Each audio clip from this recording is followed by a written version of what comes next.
तुमच्यामुळे इतर शेतकऱ्यांना पण प्रेरणा मिळेल. तुमचं ऑलरेडी रस्त्यावर पण शेत आहे. कारण हे शेतीमध्ये कोण किती आमच्या सारख्यांनी किती जरी सांगितलं ना, IQ माहिती किंवा कुठं वाचून शेती होत नाही. पण तुमच्यासारखा एखादा शेतकरी जर प्रयोग करतो आणि तो जर मात्र कोणा पाहिला तर नक्कीच ते दुसरा हिंमत करतो, अरे यांनी केलं मी ते करावं. आणि अशाच प्रकारे आपल्या शेतीमध्ये उन्नती होणार. अन्यथा बाहेरून कोणी येऊन काहीच करणार नाहीये. आपल्याला या पुढच्या काळामध्ये असंच काम करायचंय. तुम्ही करता तर तुमच्या गावातल्या शेतकऱ्यांनी तुमचं पाहून करावं, या तुमचं गाव करते ते इतर गावातल्या शेतकऱ्यांनी पाहून करावं. नमस्कार, मी संतोष वाडके, उपविभागीय कृषी अधिकारी वाशिम. आणि मी आज सेलगाव तालुका मंगरुळपीर या गावातील गोपाल भोयर यांच्या शेतामध्ये आहे. गोपाल भाऊ, आपल्याकडे शेती किती आहे? 30 एकर शेती आहे. आणि आता सध्या आपण आपल्या कांद्याच्या शेतामध्ये, तुमच्याजवळ कांद्याचं क्षेत्र किती आहे आता? बियाणे 1 एकर लावले. 1 एकर कांदा लावलाय. हे दरवर्षीच लावताय का याच वर्षी लावलाय? याच वर्षी लावला. याच वर्षी. म्हणजे हे कसाला कोणाचा आधी पाहिलं का? हो. कोणाचं पाहिलं? लावला होता आमच्या. तुमच्या भाऊने लावलाय आणि त्यांना चांगलं उत्पादन आलं किंवा त्यांना परवडला म्हणून तुम्ही लावलाय. हो. बरं, आता हा कांदा बियाण्यासाठी तुम्ही लावलाय. हो. तर ही 1 एकर कांदा लावताना तुम्हाला किती क्विंटल कांदा तुम्ही इथे लावलाय? 16 क्विंटल. 16 क्विंटल कांदा लावला. आणि अंतर दिसते की 2 कांद्यामधलं अंतर तुमचं हे किती आहे आता? एका ईद भऱ्याचं अंतर आहे. आणि 2 तासातलं 2 फुटाची. आणि हा मधला 4 फुटाचा. 4 फुटाचा. काही ठिकाणी थोडा फक्त कमी जास्त झाला. 2 फूट अंतर ठेवलंय आणि हे तुम्ही 4 फूट अंतर ठेवलं. हो, बरोबर. आता याला नंतर काही भर वगैरे देणार का? हो, डवरे हाणायचे याच्यात नाही. हा. आणि भूर्ण भर देऊन द्यायची. बर. म्हणजे ते पाणी द्यायला पण नंतर सोयीचं होणार. याला स्प्रिंकलरनं पाणी देता का कसं?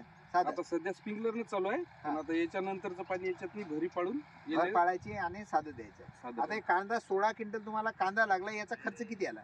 कांदा आता सध्या तर आम्ही 16,000 भरले. 25 रुपयानं लावतो म्हणत. म्हणजे तुम्ही 25 रुपये किलो प्रमाणे हा कांदा घेतला. 2500 रुपये क्विंटल प्रमाणे. आणि मात्र त्याला बाकीचे पैसे उधारी ठेवले. तुम्ही 1000 रुपये त्यांना दिले. म्हणजे तुम्हाला 16,000 रुपये हा खर्च आला. गोपाल, आता या क्षेत्राला तुमचा लागवड खर्च जे आहे, म्हणजे जोपर्यंत उत्पादन हातात येत नाही तोपर्यंत किती होणार आहे? बी भरणाचा जर धरून तसं चाललं तर जवळपास 70-80 पर्यंत जाते. 70-80 हजारापर्यंत. म्हणजे तुमची मजुरी आहे, बी भरणं आहे, पाणी देणे आहे, सगळ्या या गोष्टी आहेत. आणि मग हे 70,000 रुपये एका एकरावर खर्च केल्यानंतर त्याच्यापैकी मात्र तुम्हाला सध्या 70,000 खर्च करायचं काम नाही. कारण बियाण्याचा मोठा खर्च आहे आणि तो तुमचा उधारीत आहे त्या कंपनीसोबत त्यांनी ठेवलेला आहे. बरोबर. याचं उत्पादन काय अपेक्षित आहे तुम्हाला? त्याचं उत्पादन जवळपास 7 ते 8 क्विंटल उत्पादन होते म्हणते. बर. पण जसं की बा आता कमी जास्त वातावरण बिघडलं, काही कमी जास्त झालं तर त्या कारणात त्याच्यानंतर समजा आता समोरच्या वातावरणावर बी अवलंबून होते. वातावरणावर पण तुम्हाला असं दिसतं की वातावरण चांगलं असलं तर 6-7 पर्यंत जाईल 7 किंवा ते 8 5 क्विंटल येणार. आपण 5 क्विंटल जरी उत्पादन धरलं, याला भाव काय मिळतोय? काय ते भाव देणार आहे? 55,000 रुपये क्विंटल प्रमाण भाव दिला त्यांनी. बर. म्हणजे यावर्षी तुमचं ठरलेलं आहे 55,000 रुपयाप्रमाणे ते तुम्हाला भाव देतील. आणि तुम्हाला 5 क्विंटल जर उत्पादन म्हटलं तर किती रुपयाचं होत आहे? जवळपास 2.5 लाखाचं उत्पादन होईल. त्यापैकी तुमचं 75,000पर्यंत 70,000पर्यंत यामध्ये खर्च पण होणार आहे. त्याच्यात समोर चालून कदाचित समजा काही वाढलं तर त्याच्यात खर्च वाढू बी शकते. खर्च वाढू शकते किंवा बोनस पण तिकडून मिळू शकते. हा एक आपला अंदाज आहे. यामध्ये तफावत वगैरे होऊ शकते. हे पीक किती दिवसाचं आहे तुमचं? हे पिकाला 4-4.5 महिने ते 5 महिने लागू शकते त्याला. बर. म्हणजे 4.5-5 महिन्यात आपण आपल्या एका एकर क्षेत्रामधून निव्वळ असं जर आपण पकडलं, म्हणजे 2.5 लाख रुपये उत्पादन आपण जर पकडलं, त्यामध्ये आणखीन कमी जास्त केलं, आणखीन 5-10 हजार इकडे तिकडे गेले, तरी आपल्याला दिसते की 2.5 लाखापर्यंत आपल्याला उत्पादन यातून मिळू शकतं. निसर्गानं साथ दिली तर. ना, म्हणजे दरवर्षी निसर्ग साथ दिला असं पण नाही.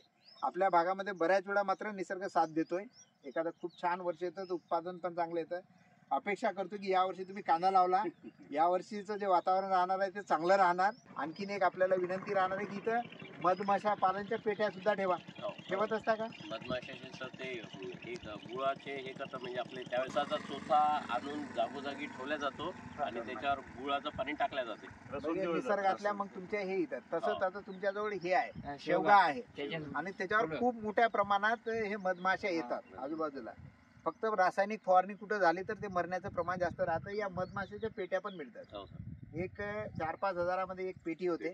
एक पेटी तिचं मध जरी नाही भेटलं पण तुम्ही पेटी जर व्यवस्थित ठेवली तर ती याच्यावर नियंत्रणाचं काम करते. काही शेतकरी असे आहेत मालेगाव तालुक्यामध्ये विशेषतः की ती पेट्या येतात आणि ते घेऊन जातात.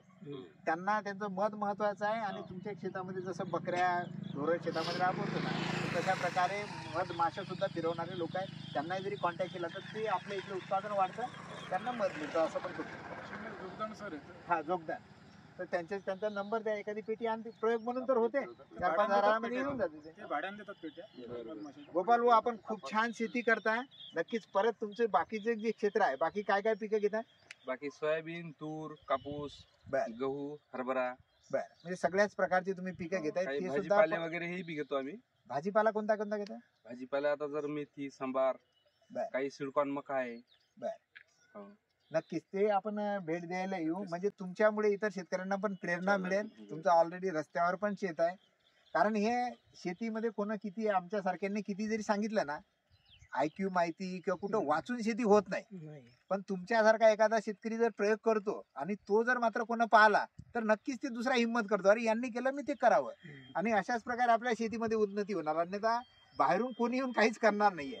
आपल्याला या पुढच्या काळामध्ये असंच काम करायचंय. तुम्ही करता तर तुमच्या गावातल्या शेतकऱ्यांनी तुमचं पाहून करावं, या तुमचं गाव करते ते इतर गावातल्या शेतकऱ्यांनी पाहून करावं. गोपाल भाऊ, धन्यवाद. बाकी सेलगाव गावातील जेही सगळेजण आपण इथे उपस्थित राहिला, आपले सुद्धा खूप खूप धन्यवाद.